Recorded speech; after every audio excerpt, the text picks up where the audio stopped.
You know, I went to Mexico some years ago and I talked to a man in one of the cities down there. And he said that the cartels down in Mexico used to come to them and they say, hey, you need to pay us to protect you. And the man's natural question was, pay you to protect me from who? And he said, from us. If you don't pay us, we're gonna kill you. So we're learning more about the suspected shooter, including their preferred pronouns. President Biden appeared on the White House lawn to highlight a new $13 billion federal gun safety measure he signed into law 2 weeks ago. Overnight, we're learning from court filings from the suspect's defense attorney that the suspect identifies as non-binary and prefers to use the pronouns they, them. People with mental illness are getting guns. Our inability to deal with mental illness. Mental illness and hatred pulls the trigger. Police shot and killed the attacker, identified as a transgender female. And provides new mental health and school safety funding. None of what I'm talking about infringes on anyone's Second Amendment rights. Yeah, so Joe says none of this is going to infringe on your Second Amendment rights. He's probably right. It's not going to infringe on it. It's going to take it away completely.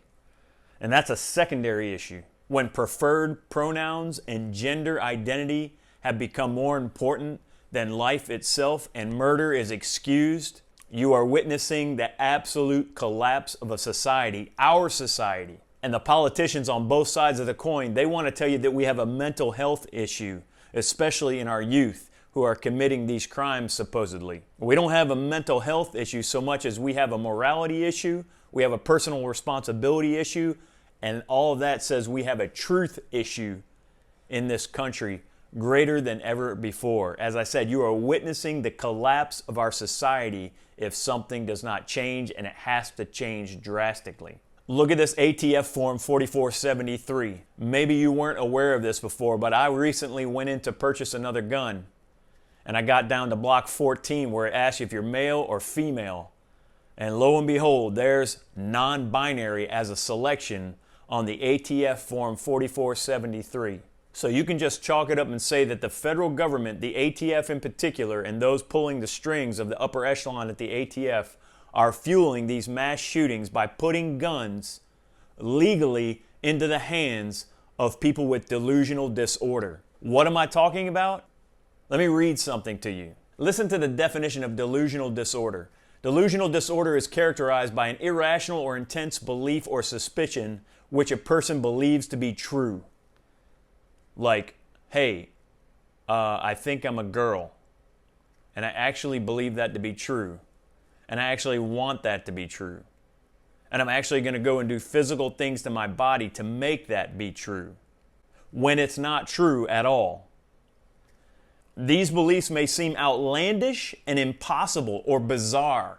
There's nothing more bizarre than, hey, I think I'm a girl, when I'm not a girl. Or fit within a realm of what is possible, non-bizarre.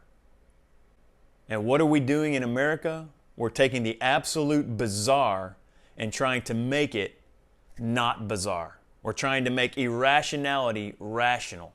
Because we're in a complete truth war in America, if you haven't figured that out. To believe that you are a female human, when in fact, in reality, you are a male human being. Or if you happen to believe the reverse, proves that person who believes that has delusional disorder and they are clinically insane. They are not fit to possess a firearm in any way, shape, or form. The very belief that you are the opposite of your biological reality actually confirms that you are not. It's inherent evidence inside of you. Practically speaking, you say, I'm a boy. But I don't want to be a boy. I want to be a girl. I want to identify as a girl. So you have to acknowledge what a girl is to know that you're not desiring to be a boy. But you also have to acknowledge you're a boy to want to know that you want to be a girl.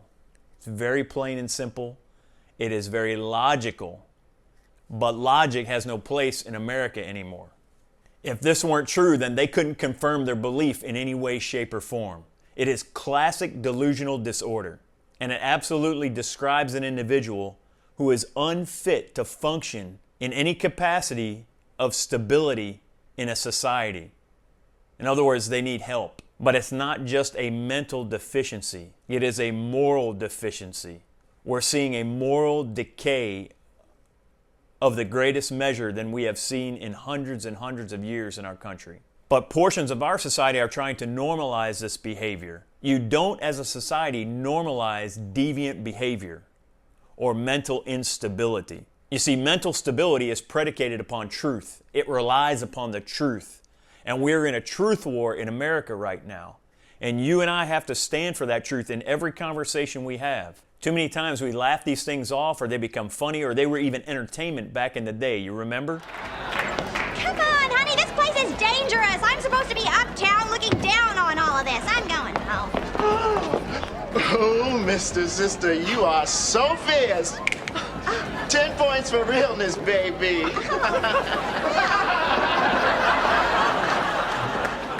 thank you, ladies. Snap, snap. He thinks you're a man. He thinks I'm a 10. But now it's not funny anymore because a certain portion of our country is trying to normalize deviant behavior. And it's going to affect, and it has affected your life and my life, and it's going to affect it even greater and greater and greater. It is going to wind up in the subjugation of people. It is going to wind up in taking your rights away completely. You see, when truth is no longer truth, and there is no truth according to a society, then that society becomes debased. And when that society becomes debased, it becomes the ruin of that society because it implodes from the inside out.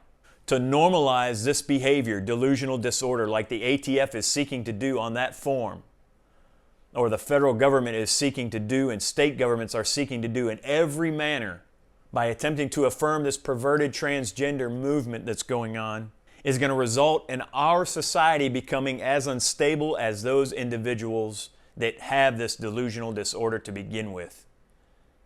And the very government, the very elected officials that we have put in office supposedly, they are fueling it and they are ruining our society. And inevitably the result will be the complete overthrow of our society. It will be the death of our society as we know it, unless something doesn't take place that radically shifts the thinking. I believe in pockets in America that shift is happening. I believe we're seeing certain people and certain individuals and certain influencers come to understand that truth needs to govern their thoughts, it needs to govern their motives, it needs to govern their decisions, and it needs to govern every facet of their life. Because that's all we have at the end of the day is the truth to hold on to. And specifically, this fallout that we're seeing is that when people as a society think they're so smart, they think they're smarter than their creator, and they turn their back on that creator. And that's what we're seeing. We're seeing a society handed over by their creator to a debased mind. That's all we're seeing. It is very simply and clearly understood when you see it in the proper light. The federal government is fueling this agenda, and there is a world power that is fueling this agenda. It is an attack on the truth and the very fabric of our society. It is simply part of the plan to not only disarm our population, but to divide our population, and to have us war at each other and actually destroy ourselves from within. The war on truth is the greatest threat to America. And all the while, the politicians are going straight to the bank on the backs of the American people, who they are intentionally and criminally attempting to disarm, attempting to divide, and attempting to cause them to destroy themselves from within so they can subjugate the people. You know, it's been said that the love of money is the root of all sorts of evil. When people tell you to follow the money, you can see it. You know, there's great money to be made in mental health care. There's great money in pushing health care drugs and mental drugs and creating lifetime customers from teenagers all the way on up. If you haven't learned that over just the last couple years, that there's great money in big pharma, there's great money to be made in pharmaceuticals. There's great money to be made in the transgender movement. You know, when they prey upon our children and make them make a decision, a life-altering decision that involves surgery, that involves mental health care, that involves drug after drug after drug, that creates problems and follow-ups into the healthcare system until who knows when in that child's life into their adult life. And taxpayer-funded money and goes to do all this. It is racketeering at its finest. You know, I went to Mexico some years ago, and I talked to a man in one of the cities down there. And he said that the cartels down in Mexico used to come to them and they say, hey, you need to pay us to protect you. And the man's natural question was, pay you to protect me from who? And he said, from us. If you don't pay us, we're going to kill you.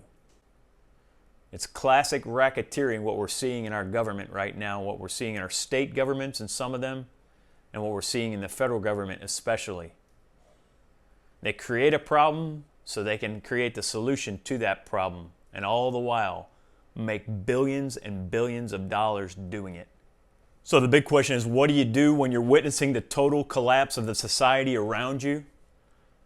Literally from the inside out, the only thing you can do.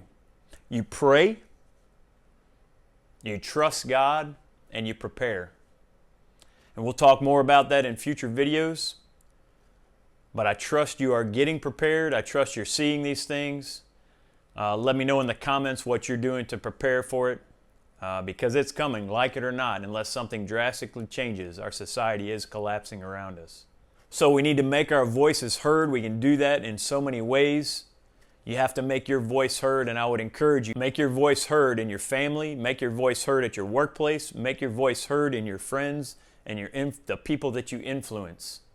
Make your voice heard on social media. You can make your voice heard through this channel by supporting this channel, giving it a thumbs up, liking and subscribing, and supporting it any way you can. As always, I want to thank you for taking the time to watch this video.